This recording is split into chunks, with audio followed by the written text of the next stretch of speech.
Peace family, so we back with another one. Today what I wanted to do is I wanted to talk to my chosen ones about how they will always take your warnings as a threat.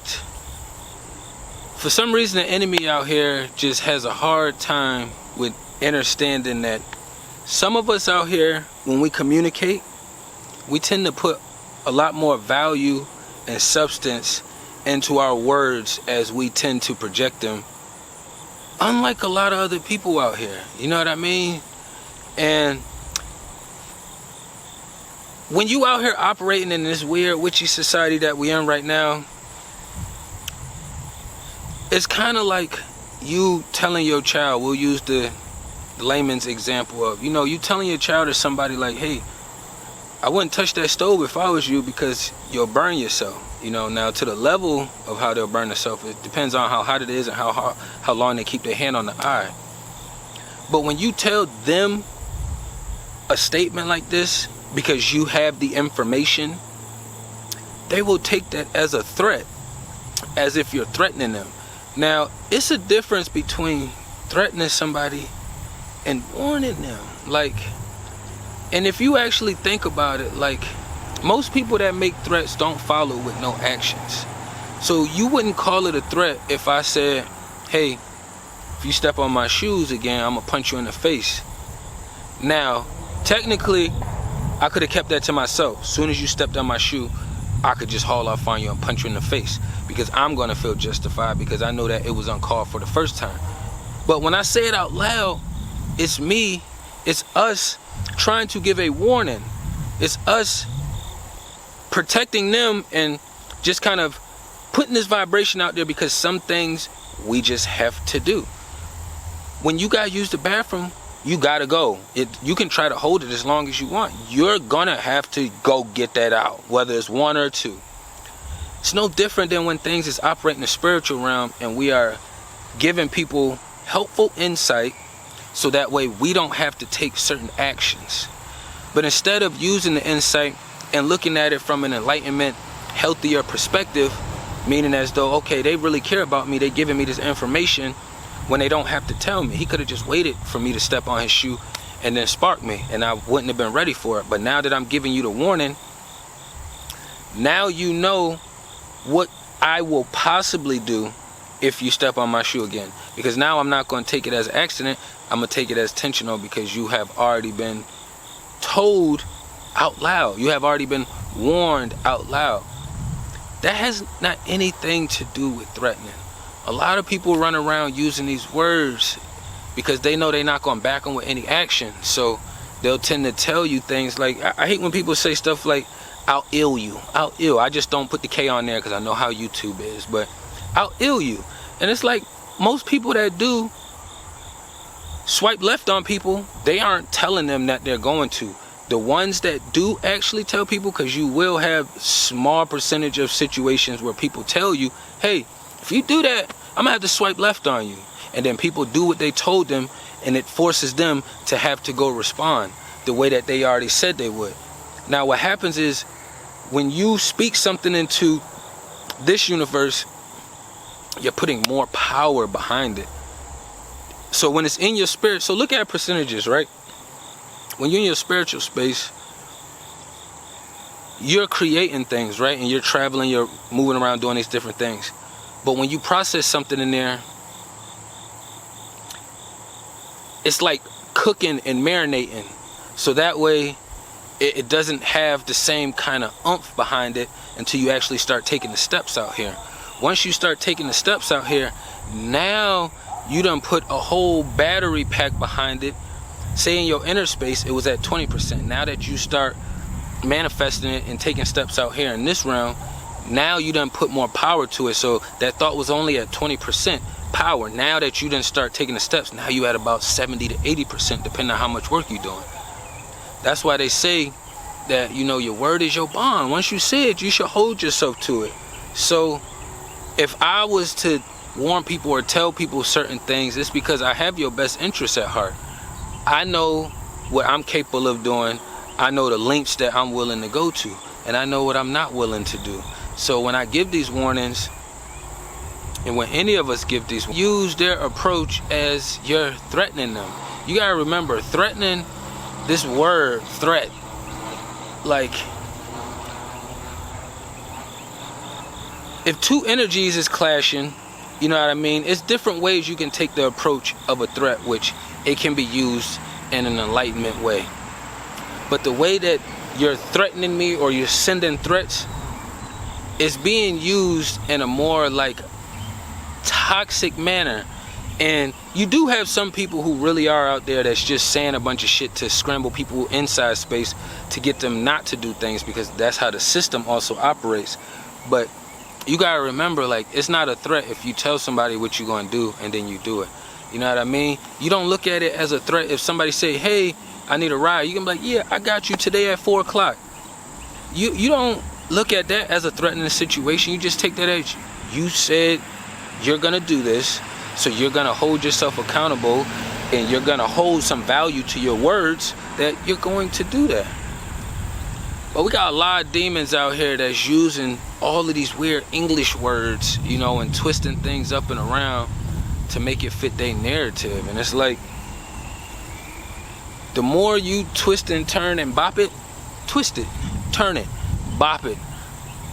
If it ain't set up like a twisted, turn it, bop it, 10 times out of 10, you are fucking it up. If I start twisting and turning this grass, I'm gonna crush it. Twisting and turning the trees and bopping it, I'm going to crush it. Unless I need to use it for something that's gonna be more productive, which we know everything is reusable. So when you're getting into these spaces, you have to understand the depths and the levels of things. We can also use relationships. People be like, all right, well, if you do this one more time, I'm gonna leave. Oh, let's use the basic, another layman's one. If you cheat on me, I'm leaving you. And it's like, that person does something, quote unquote, cheat. In their world, they call it cheating. I only call it cheating if you're playing a game, you know. But if that person cheats and that person doesn't leave, I would consider that more so of just not holding weight or value to your words. Now, in the Western society, they'll use that and say, oh, they were sending threats, but then the threats aren't valid if they don't go through with it. Just don't even concern yourself with that word. I tend to use myself, and when I process that word, threats and threatening, because we got a lot of fear being pushed. So you getting threatened left and right, whether you getting it intentionally or unintentionally, is happening. So it's just about being aware of it. But the thing is, with when you start moving as honestly as you possibly can, that's always gonna overbear whatever it is that's trying to threaten your situation. Because we already know the honesty is going to ride with the greater good. So we already know that team is more powerful.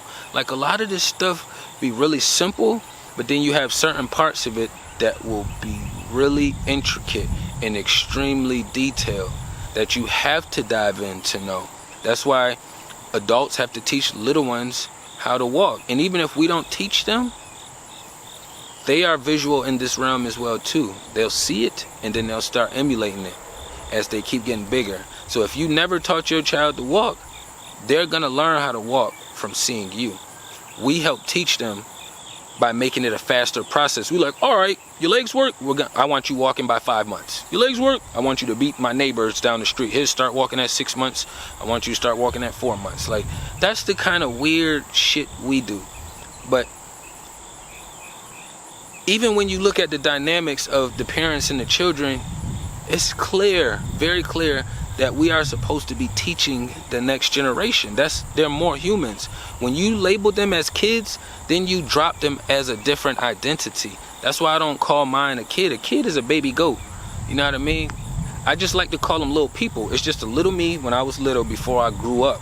So when you put them in another box, then that means you give them a different playing field. You should still have our same playing field. You just on a smaller field. Because they still got to deal with their obstacles as well too, with people threatening them at the schools, at the parks, you know what I'm saying, just at out in events, you know, just things that they do that, you know, parents don't always be around. We could think of numerous of times where we couldn't wait to run around the corner to get away from our mom so they couldn't see us, so we could talk how we wanted to or play however we wanted to play.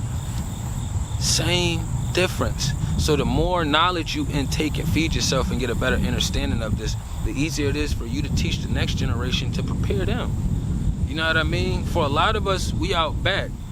And I know that's hard to say, but for a lot of us, we out back. You know what I'm saying? Like, if you ever looked at life and then just thought about like how you end up in certain situations or certain things happen, and you sitting in there thinking about like, damn, how'd I get, it's already happened. That's no different than what a lot of us older ones are experiencing. You know what I mean? We wasn't taught, we're transitioning, we're fixing and elevating our energy and frequencies in a society where it's, you can say this is a physical prison too. It's a physical and spiritual prison. And we're trying to do it all with a light spirit while trying to raise, heal, and help and war as much as we can out here in the process. Y'all gotta remember how intelligent we are. So don't allow these word spells to just be thrown out there to have you thrown off. You know what I mean? So if somebody keeps saying, oh, you're gonna stop threatening me, you're gonna stop threatening me. No, they will never take it as a threat, and they would never use that word if every time you said you was gonna do something, you did it. It wouldn't be no threats. After the first and second situation, they would automatically process, oh, like, okay, well, oh yeah, every time they say that, they usually do something, so I ain't gonna take it as no threat. Then it transfers into a warning. Now they know they're weighing their outcomes out now, so now they know it's gonna be some consequences. You know what I mean? But don't allow them to use these words as spells, and spells are reals, threatening, and all these other castaway spells that they like to use out here. You know what I mean? You just gotta be aware and be tapped in and be willing to learn at all times. Even in your hardest situations or your most difficult conversations, you're learning something in there. I'm always learning in those spaces. You know what I mean? And I never take away from it. Even if I'm communicating with somebody and trying to raise their frequency, they're teaching me something about myself. You know, I'm figuring out, okay, I tried to send them a rope down there to pull them up. Maybe next time I got to get a ladder, or, you know, maybe I got to come up with a tool to go lower so that way I can help them up. But in my world, it helps me work on me when I have those kind of weird, friction-y kind of conversations. You know, you can always pull the light out of everything, but you got to remove a lot of these spells and be mindful of these words being used out here. You know what I mean? But I ain't want to run it up too long. Tapping everything down below. Peace and love to the kings and queens.